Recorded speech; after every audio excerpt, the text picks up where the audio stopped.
There are so many expenses that I incurred when I bought my first property. In this video, I want to talk about all those expenses that I incurred when I bought my first house.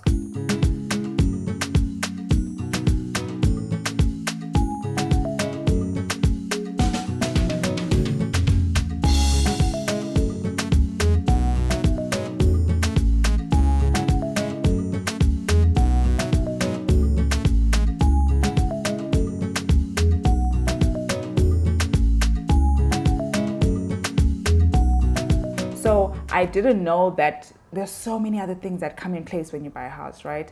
All I did was I went on Google, I went on bond calculator, I put in how much I think I can afford.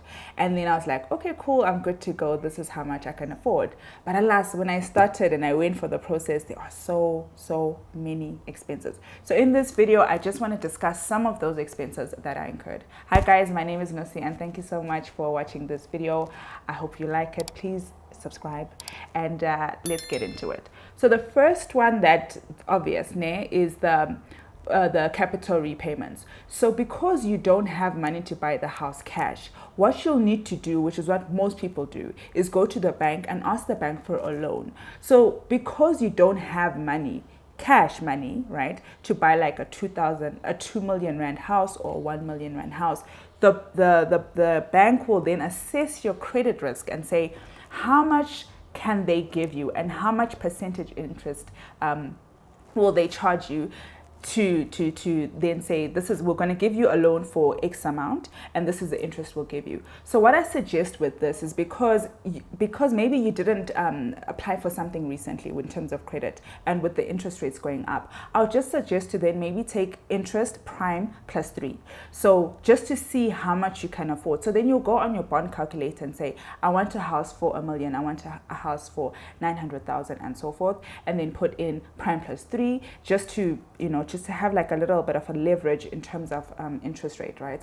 And then see how much capital repayments you're going to have. So because you don't have money, which is what the bank charges you for not having money, really, you're going to be charged interest. So you're going to pay back the 1 million rand that you're asking for plus a percentage of interest every month. So most bonds are 20 years. I know that now sometimes they give you a 30-year bond, so it can happen that you have a 30-year bond, but I'm just going to use in this example 20-year bond because that's also what I got as well. So the first thing that I do is to then just, and in this example, I'm just going to talk about capital repayments only. So I'm not going to talk about the other things that banks charge you for, like bank charges, fee charges. I'll talk about the other kind of costs that banks can charge you later on in the video. But just for now, we're just going to talk about the capital repayment. So I go to the bank, I want 1 million rand, and this is how much I'm going to pay back that 1 million rand. So you go on Google, you look for a amortization schedule, and this is what it will show you. So for a principal amount of 1 million rand, so then I go to the bank, I'm like, okay, cool, I need a loan for this amount of money. I put in 14% just for good measure, and my loan period is going to be for 240 months, which is 20 years. And I can see here that my repayment amount every month will be 12,000 rand, 435 rand every month, right? I just said I had a starting date of 1 January 2023, right? So this is what it's going to look like. So you'll see here that in your statement, chances are this is what your statement is going to look like. You're going to have the opening balance. You're going to have how much you pay every month. And also something else I didn't mention is that in this example, I'm using fixed interest rate. So there's other elements when it comes to variable interest rate. So when you have a variable interest rate, it's linked to the variable, like the interest rate changing. So that's a completely different example. But for this one, I just use fixed interest rate, which means that my interest rate is fixed and I'll pay a certain amount every month. That amount is not going to change. So in this example, fine, I've got the 12K, and this is the interest that I'm going to pay every month. And then this is the repayment of 768 that I'm going to pay. So you can see just from the 1 month of 1 million rand, This calculator is saying that the only thing that I'm going to pay towards my loan, the actual loan that I went to the bank for, is 768 Rand. The rest of the 12K I'm paying, the 11,666, goes to interest. Because the longer you have a loan for, the more interest you're going to pay, because that's where the bank makes their money. So one of the things that you can do is to pay back a little bit extra. So I did another example to say, okay, fine. If I pay 2K extra every month, how much interest am I going to save? So we can see here. So we can see in this example, the one that I did before, where I had a million Rand with 14% interest, fixed interest, and 240 months, which is like 20 years. I'm going to pay 12K every single month. So by the end of it, I'm going to have paid 2.9 million Rand towards my loan. So by the end of 20 years, I have paid the bank 2.984 million Rand. Part of that is 1.9 interest. So you'll see that the interest that you're going to pay is almost twice the amount that you went to the bank for. So it's a good idea to pay a little bit extra so that you can cut down the interest charged in the total 20 years. Because we saw in the other example that even the first couple of months, you literally, the loan amount is not going to show, it's not going to dip at all. Like, it's not going to move at all, because the chunk of your repayment goes towards the interest, right? So fine, in this example where I said, okay, fine, I'm going to pay 2K extra, right? So you can see it went up from 12,000 Rand to 14,000 Rand, okay? And we can see the original amount was 2.9 million. My interest was 1.9 million. And the capital repayment was 1 million Rand. So if I pay 2,000 Rand extra, I will pay 2.05 million to the bank in totality, with the interest portion of 1.0 million, and obviously my capital repayment of 1 million Rand. So we can see here that we will save almost 1 million Rand in interest if you pay 2,000 Rand extra. So you'll save 929K of interest, and you'll have paid that off in 143 months, which is 11 years and 9 months from paying 2,000 Rand extra. Remember also, when you want to pay extra towards your bond, you need to go to your bank and say, I want to pay extra. Either they'll increase your debit order, or you will tell them that these amounts that I'm paying extra every month, please reduce my outstanding balance. Because sometimes it can happen that you don't tell the bank because they don't know about your intentions. You put it into your loan account and you can always take it out later on. So it won't reduce your closing balance and your outstanding balance, and therefore won't reduce the interest percentage that the bank charges you every month. So when you want to pay extra, just let the bank know that this is your intention, this is what I want to do, and then they'll apply it accordingly and send you the relevant statements. Remember as well that when the bank sends you stuff, so they'll send you the statement, and they'll also send you monthly fees, bank fees, and all those other things. I'll talk a little bit about them a little bit later on in the video. So the other thing that I also took into account was deposit. So with the deposit, there's two scenarios that can happen here. You can either have a situation where the bank won't give you 100% of the loan that you're asking for. So maybe because of your credit or some other situation, they'll only approve 95% that you're asking for. In that case, you then have to save 5% towards your deposit so that you have that cash, so that when you then go and apply for the loan, you have like the 50K that you can pay, and because they're only going to give you 95%. And another situation is, even if they do approve 100% of the loan, it's a good idea to save for a deposit, because the thing with the deposit is that it reduces your outstanding balance, and because it reduces your outstanding balance, it reduces the interest that you'll pay towards the bank. Because remember, if you owe the bank R1,000,000, they're going to charge you 14% on R1,000,000. But if you owe the bank 950K, then the interest amount at the end of the day, because you owe them less, is less.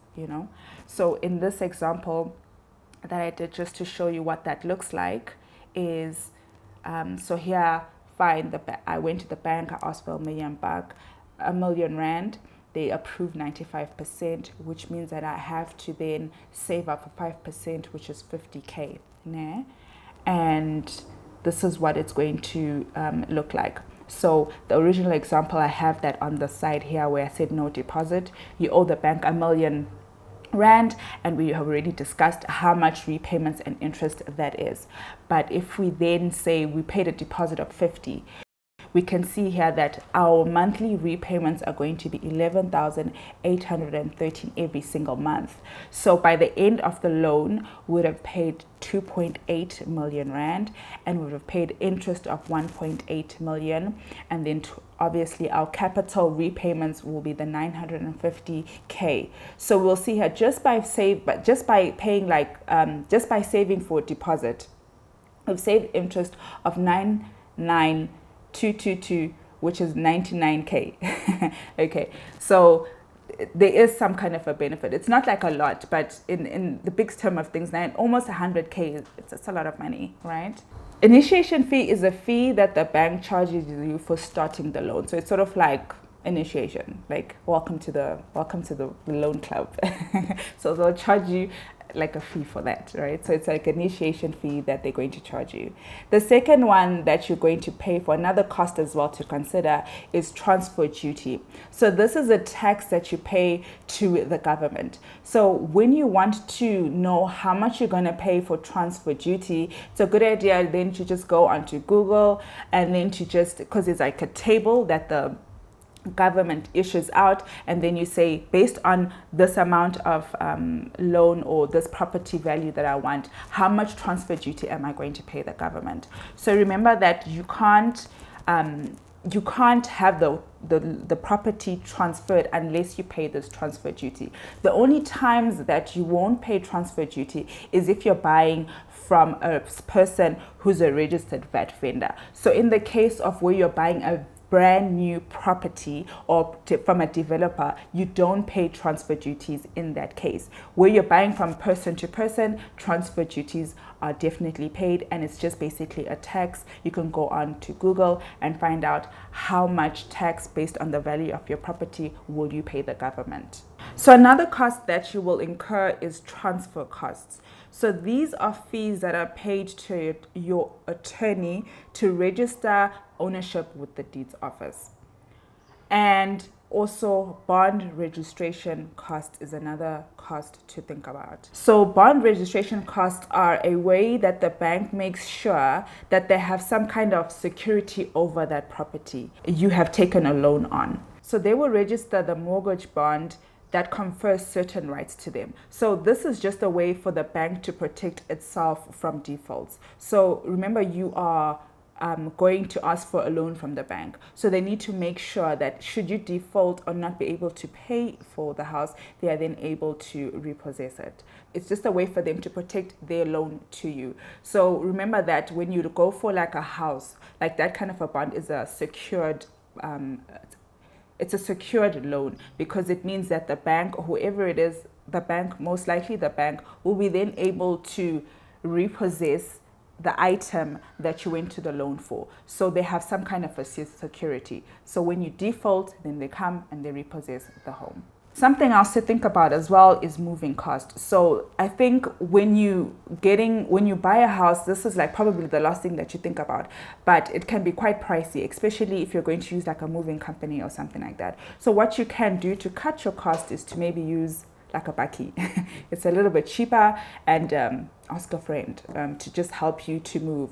But these are the costs that you must think about, because they do add up and they do cause a lot of stress when it's time for you to move into your property. So just make sure that, when you want to buy a house, like you sort of save for like maybe a year, because a house is a long-term commitment. You want to make sure that you are going to buy in an area that you like, in an area that you want to stay for the next 20 years. If you want to have children, if you want to get married, you can see yourself living there long term. So it's not something that you should rush and get into. It's something that you should really think about. And even if you don't know where you want to buy, but you want to know that eventually you want to buy a house, what I would suggest is to just save money for about a year or so to make sure that all these different costs you save for them, and so that when you do want to buy a house, you're more relaxed, you're not under pressure, you're not in a hurry, you don't have to get that house because there are 5 other people that went to see the property. If it's yours, it's yours. And I know sometimes you can have a little bit of anxiety and nerves because you really want that house, but there are so many beautiful homes. Like, you're not losing out of anything if that particular house didn't go through, because I know that when I was getting a house, I also was like a little bit nervous, like I need to get this house because 5 other people are going to get it, and if I don't get it, then I'm going to lose out, which is not true. Like, there are so many people, there are so many properties, there are so many people selling at one given point in time. Even if I don't get that one, I'll get another one, and I might even like my second option or third option better than my first. So don't be in a rush, don't be pressurized, don't be anxious to make a decision that you're not ready to make, and make sure that you put money aside every month, and make sure that you have adequate amount of money so that when you want to buy a house, you're in a better financial position. Another thing to think about is general repairs and maintenance. So some homes that you buy can be in tip-top shape, but sometimes maybe you want to change the paint of the home, or you want to change the color of the paint of your home, you want to change something in your home, and you want to fix this or fix that. All of those amounts they just add up. So if you have like a pocket every month, and I think not only when you want to buy a home, but this is just in general, because you find that when you have a house, there's like the geyser broke, this broke, that needs repairing, this needs repairing. So if you do save every month and you put a certain amount towards your saving pocket, then if an emergency comes in around your house, you can then just use your savings pocket to pay for whatever it is that needs fixing in your home. So this is actually an ongoing cost. So it's a cost for when you buy the house, but I also believe that it's a cost that you're going to incur for life, because it's your home, things are going to break, things need repairing, and that sort of thing. So this is something that you also think about and add into your budget. So rates and levies are something else that you have to budget for. So this is an ongoing expense as well. So if you have a freestanding home, you'll need to register with the municipality for water and electricity, and also rates and taxes, depending on and then a certain deposit is going to be required depending on the value of your property. I know also as well, even if you stay in a sectional title like a complex, you also need to pay towards rates, taxes, electricity, water, parking, and security, and the shrubs, and all of that stuff that comes with staying in an estate as well. So the bank is going to require you to have 2 types of insurance. The first insurance that they're going to require from you is the home owner's insurance. This is insurance for the structural damage of the home. So it's like the bricks and the mortar of the home. So they want that kind of insurance. The second kind of insurance that the bank will want is life insurance. So in the event that you pass away, then your life insurance will pay the bank, and then the bank gets all of its money and recovers its money, and also doesn't put your family under stress, because they won't know, they'll be burdened now with this debt that you owe the bank. So those are the 2 that you need to consider when you want to buy a house. I had to get life insurance when I bought my house, so it's something that covers the bank should I pass away. Then the bank is able to recover all of its money from the insurance company.